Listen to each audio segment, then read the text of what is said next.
This is amazing. Because a righteous man's steps are ordered of the Lord. And there are times when God speaks and I don't know it, and then circumstance proves that, okay, God spoke, but right. There are times when I know God spoke. Mm-hmm. So I began to update the KJV when I did get an active duty tour down the road. I was able to hire scholars out of my own pocket to translate from the Hebrew and the Greek.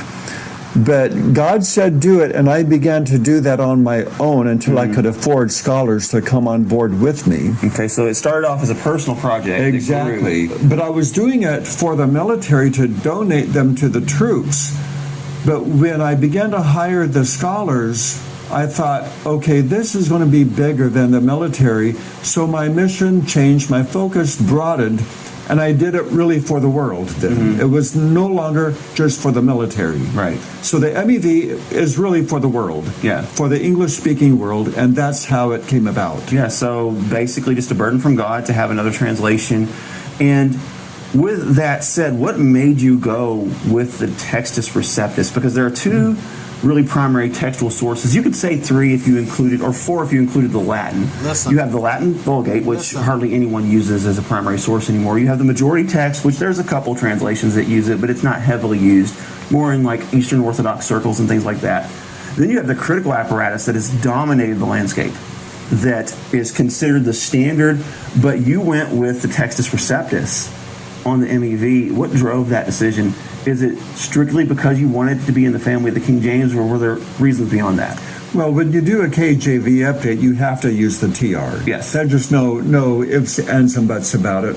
Nothing else you can use. And so there was just no option. As far as I was concerned, that's what you use. Yeah. Even though I believe the Nestle-Aland Greek New Testament and USB, same thing, I believe those are the most academic. But when it comes to a KJV update, you use the Textus Receptus. Mm-hmm. So, if I'm hearing you right, you're saying you actually, from a scholarship standpoint, prefer the critical apparatus. Absolutely. But from a King James update standpoint, you feel to go with anything other than the Textus Receptus would remove it from that King James lineage. Well, I wouldn't say that it would remove it from the KJV lineage. You can. But I think the KJV is its own genre.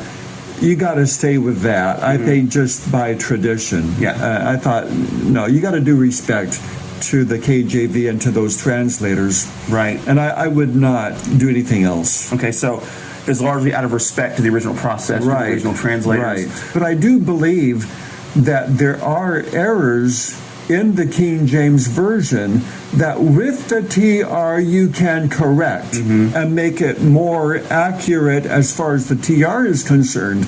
And we did that, and I'm very proud of that. Yeah. So when people say, oh, it diverged from the KJV, well, no, we're loyal to the Textus Receptus, and that's what we did. And there are places where the KJV used the Latin. Yes. And we would not do that because we were Textus Receptus only with the MEV. Yeah, and I think that's an unknown quality of the King James Version that many King James onlyists aren't even aware of. Exactly. Is that they actually leaned on the Vulgate. For example, Lucifer.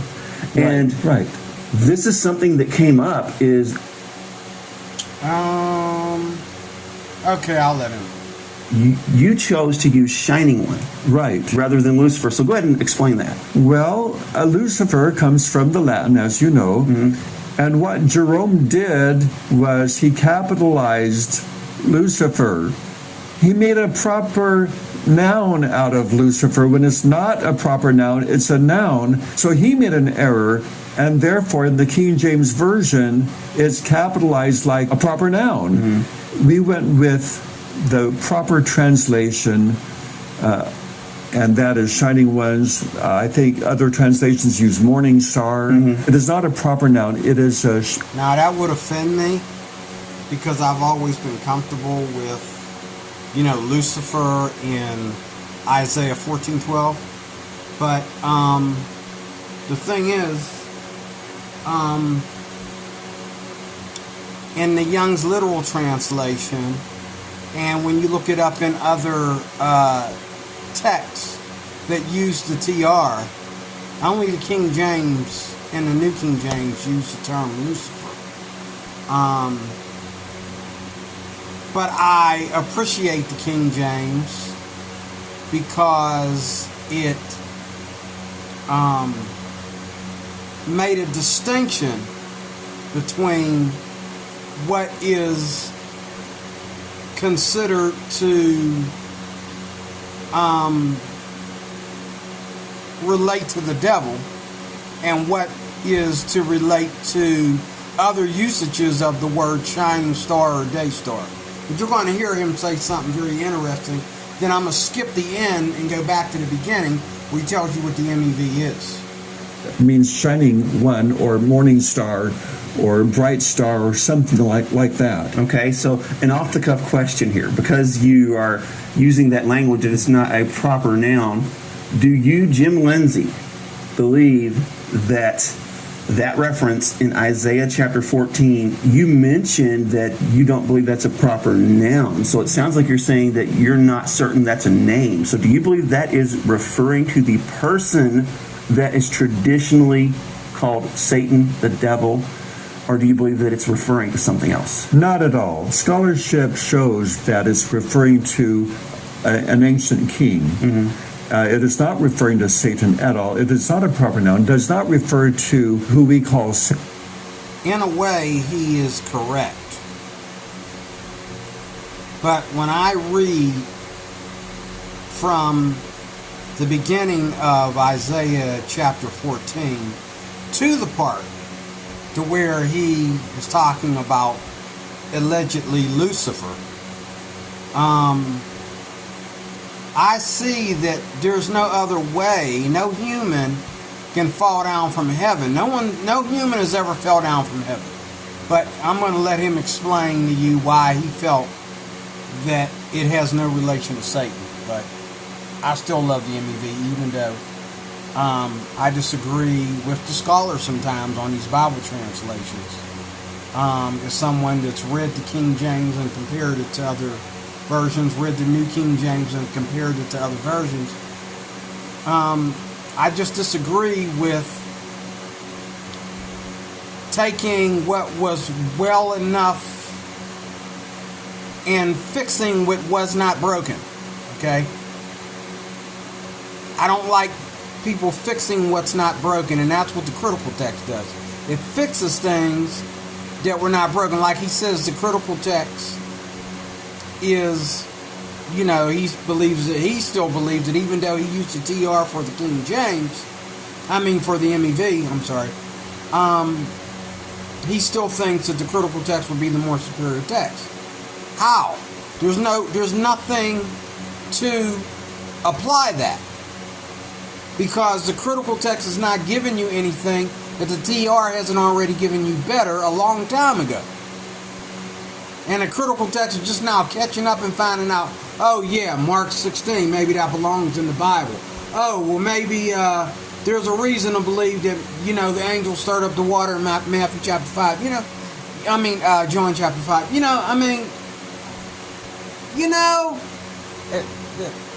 Satan, whatever. Which in the Old Testament is not even a name either. The word Satan becomes a name in the New Testament. And we'll get to that in a minute too. Okay. Yeah.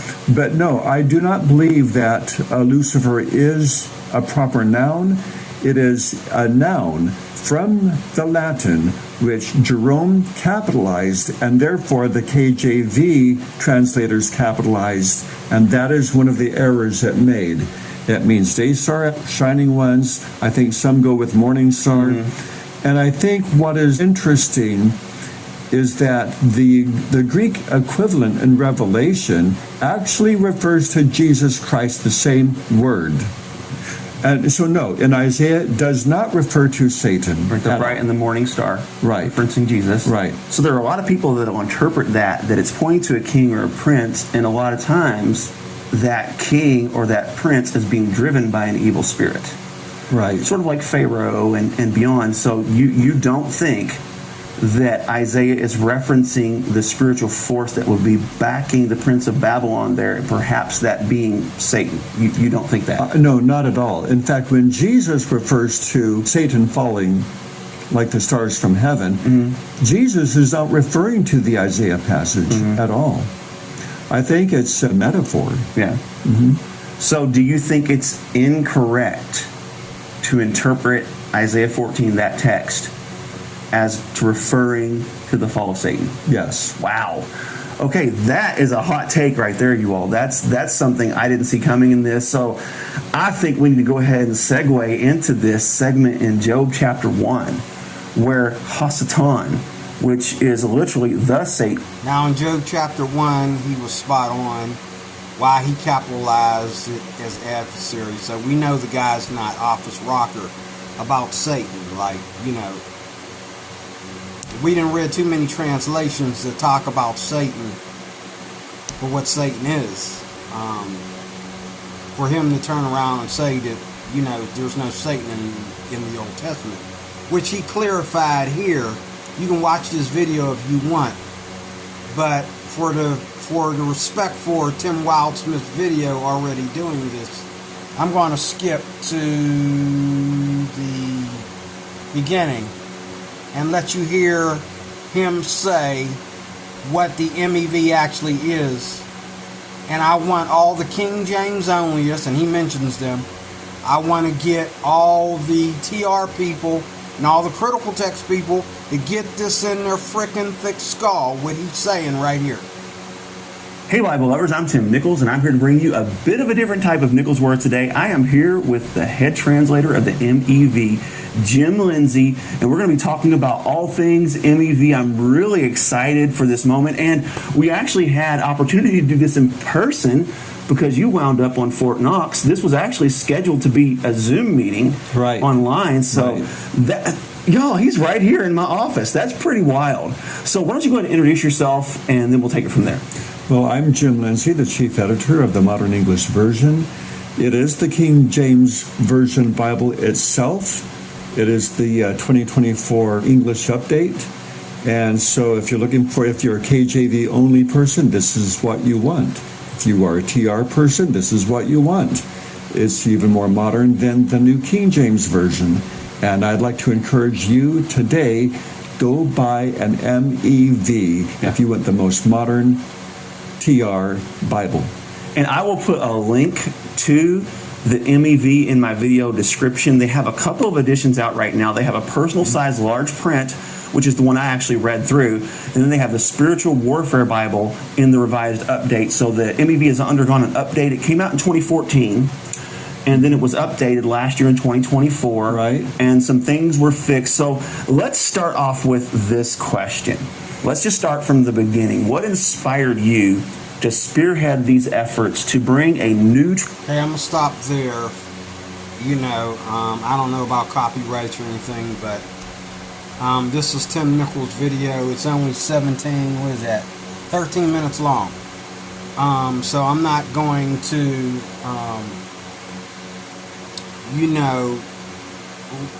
replay what he's already processed, but I just wanted you to see this, how amazing this is. I'm so glad that Tim Nichols aired this because I wanted to hear them say it, and he said it not only in the preface, but he said it here, that the MEV is a King James Bible. It is a update to the King James. Mark Ward,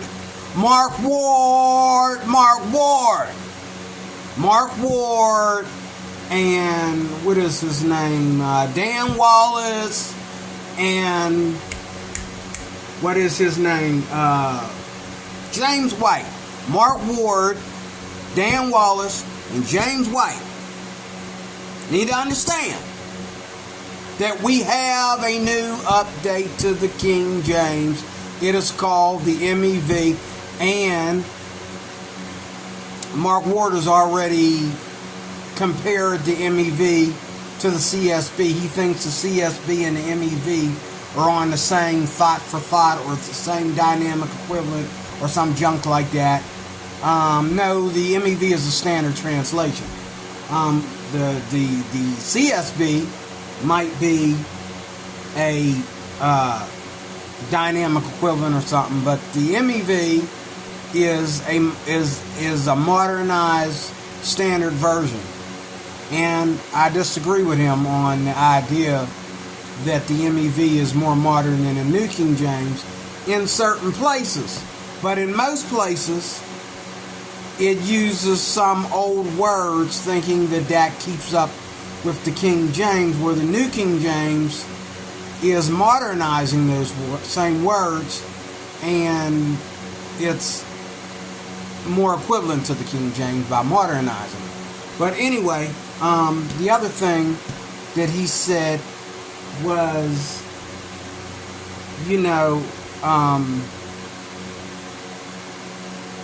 he started off with why he got rid of the word Lucifer in the Isaiah chapter 14. And in my Young's Literal Translation over there, in my New Life Version, and other versions of Scripture,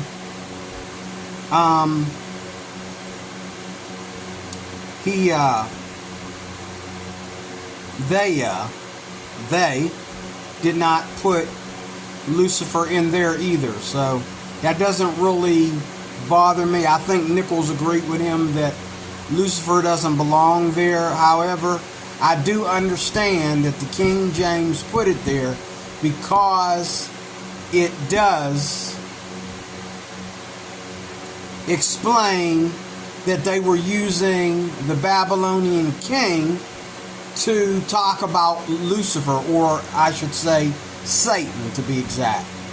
And I still believe that. I will always believe that. If you read the 12th verse of Isaiah chapter 14, you realize that you got to be talking about Satan. What Babylonian king fell down from heaven? Okay? Now, he said something was a metaphor. I don't know if he was talking about Isaiah chapter 14, verse 12, or if he was talking about something else in the New Testament, but he said something was a metaphor. But to the most part, I like the guy. I think that he heard the voice of God to do this translation. You can watch this video in its entirety. Also, Tim said at the end that this is just the first video. So because Tim don't like to do, Tim Nichols that is, there's three of them. Tim Nichols, this guy on your right, he does not like to do long videos. So unlike me, he makes all his videos, the longest video he's ever done has been like 27 minutes. I don't think he's even did a 30-minute video. Then again, wait a minute. Yeah, well, videos that he did with other people, like this video here, he did like at least 30 minutes. Okay? And if he was on somebody else's channel, he did like an hour. But on his channel, he's going to break everything down in segments, with something that I'm going to be doing, so that people will watch my videos, because when you make long videos, people have other things to do, and they don't want to spend that much time on one video. They want to, the average person that's a YouTuber wants to watch so many videos in a day, unless it's something like a UFC fight or a translation, debate, unless it's a debate or it's a presidential election video or something like that. Some things we don't mind watching up to an hour to 2 hours, sometimes even 3 hours on. But when it comes to just getting our point across and doing a quick interview or whatever, we don't need to take 50 minutes and up. And I know I got to stop doing that. I'd like to be more like Tim Nichols and do my videos, 13 minutes to half an hour or less, no more than that. I can't promise you my videos are going to start being 13 minutes, but a half an hour, I think that's long enough. God bless you. Thank you for watching. And Tim Nichols, that's who this is. His channel name is a Nicholsworth Bible Reviews. Just look up a Nicholsworth, Tim Nichols. And you're going to see him talk more with this chief editor of the MEV translation, which he just said is a King James update. That's what they are. Tell Mark Ward, tell Dan Wallace, and tell James White, the fight is no longer with the King James Bible. The fight is with the MEV and the New King James. Now they got your hands full for a real fight. God bless you. Thank you for watching. Whoops. Let me set this up here. There we go.